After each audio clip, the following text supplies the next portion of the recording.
The 17 Most Badass American Muscle Cars of the 60s and 70s, Part 1. These beautiful beasts have never gone out of style. The American muscle car culture emerged in the 1960s and 1970s, and for collectors with the means, it has become a popular American pastime for those who appreciate learning about various car specifications. Some of the rarest and most recognizable muscle vehicles with the largest, most torque-rich V8 engines ever built were produced during this period of power. Although they will probably require a lot of TLC, some muscle cars may still be found today for reasonable prices, such as this 1966 Barracuda for $5,500, a 1967 L88 Corvette Convertible, a 1971 Hemi Cuda Convertible 4-speed, a 1967 Chevrolet Corvette L88 two-door coupe, and a whopping $13.75 million were among the most expensive muscle cars ever sold, respectively. These vehicles sold for $3.2 million, $3.5 million, $3.85 million, and a staggering $13.75 million. The 1980s saw the taming of muscle cars by emission standards and other laws, but these aging beasts of the road still have some intriguing histories, astonishing horsepower, and, as usual, pure badassery. 1.1966 Plymouth Barracuda. Thanks to its 235 horsepower engine, the Barracuda is a savage vehicle that can go from 0 to 60 miles per hour in under 10 seconds. The 1966 Barracuda is not one of the many first-generation muscle cars that are currently tough to locate. According to Hemmings, purchasing a first-generation Barracuda is relatively simple. Barracudas are recognizable by their hefty, low profiles and the large back window that gives this classic a futuristic air.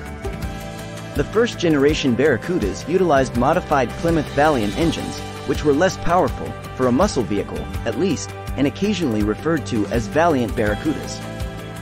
Fast fact: a Cuda is different from a Barracuda in that it is more of a performance vehicle.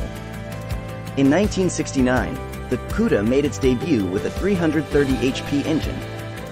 2.1966 Shelby GT350. A serious high-performance vehicle, the legendary 1965 Mustang Shelby GT350 was legendary. In fact, in the first year, several consumers thought these cars were a touch too extreme, and at the same time, Shelby was on a cost-cutting crusade. The car's iconic high-performance features, such as the adjustable Coney shocks, fiberglass hood, free-flowing and noisy side exhaust outlets, and the fully locking Detroit locker rear differential, were thus changed, removed, or made optional for 1966. Fast fact: however, if you read the small print, a Paxton supercharger option was offered for 1966. The 289 cubic inch V8's output of 306 horsepower was said to increase by 46% with the $700 upgrade. At a theoretical 447 horsepower output, that's maybe a little bit generous, but it was still a great power booster. But only 12 clients were ready to pay for the supercharger, which was close to a fourth of the car's initial cost. 3.1968 Ford Mustang Shelby GT500. For many Mustang purists, the first 2 years of Carroll Shelby's Mustangs are the most prized. Those GT350s from 1965 and 1966 were lightweight, plainly designed, and ideal for track use. However, the subsequent 1967 and 1968 models featured greater excitement under the hood and were the go-to vehicles for winning drag races. 67 to 68 GT500 Shelbys were the first to include a big block engine with a 428 cubic inch displacement that produced 355 horsepower. Today's car testers observed quarter-mile times that were quick for the day, in the mid to low 14-second range. To match the increased power and torque, the Shelby Mustangs received bigger scoops and flashier design than the earlier models. Additionally, the 1968 model year saw the release of the even faster KR, King of the Road, high-performance model.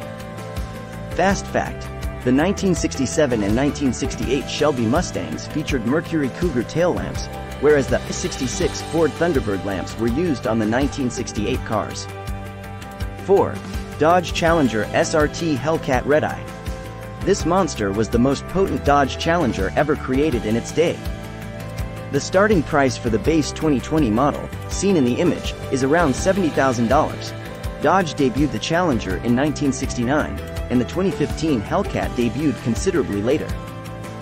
The Redeye has a strong punch, completing the quarter mile in 10.8 seconds with ease.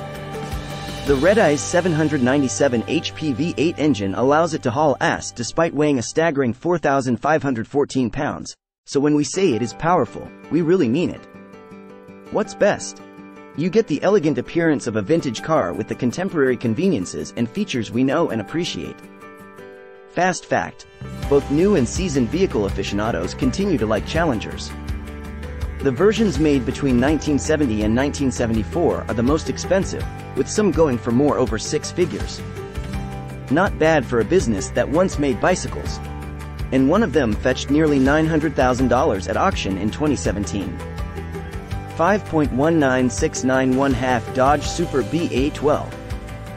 In essence, the Dodge Coronet's high-performance counterpart was the Super B. The B's basic engine options for 1968 were a 383C V8 or the fabled 426C Hemi. However, Dodge introduced the 440C six-pack, 3 two-barrel carburetors, in the middle of the 1969 model year. Internally referred to as option code A12, it had a lift-off fiberglass hood in matte black with a sizable scoop looking forward. The A12 Super B generated 390 horsepower and a mind-blowing 490 pound-feet of torque. And the Hemi had the same torque specifications as that. Therefore, you got almost the same thrust in a more portable package, and for less money, too. Fast fact: a third-party company called Creative Industries in Detroit completed final assembly on the six-pack equipped A12 Super Bs. The first 100 were produced in the Chrysler assembly plant as 383 Coronets, and they were subsequently transferred to Creative for the installation of 446-pack engines and some A12-specific features. Additionally, the first 100 of these big block engines had aluminum intake manifolds made by Edelbrock. The engines were given regular production status, after which Chrysler cast aluminum intakes were installed at the factory. 6.1969-1971 Baldwin Motion Phase 3 GT Corvette. The first Corvette tuner was Baldwin Motion, and the tools it produced were famous. New Corvettes would be delivered to Joel Rosen's Motion Performance Speed Shop down the road for modifications by Baldwin Chevrolet, a dealer in Baldwin, New York. These serial production specialized Corvettes would be made to order by Motion. Late in 1968, Rosen had the vision of creating a brand new, efficient, and practical all-American GT sports car. The gorgeous Phase 3 GT was sensually designed. It had a distinctive fastback rear window, an athletic suspension, and up to 600 dyno-tuned horsepower from a 427C or 454C big block V8. Nevertheless, One Motion Vet did get a 350C LT1 spec V8. Fast fact: Motion could have faced difficulties had Chief Engineer Zora Arkus Duntiv, the father of the Corvette, found out about their endeavors. Instead, Duntiv approved of the vehicle when he first saw it at the 1969 New York International Auto Show. "I really like your Corvette, Joel," Duntiv reportedly commented, according to Marty Shore, who collaborated closely with Rosen on the vehicles. "Unfortunately, we are powerless to act as you do." Between 1969 and 1971, only 12 were constructed. Want more information like this? Let us know in the comments below. Like, subscribe, comment if you learned something new.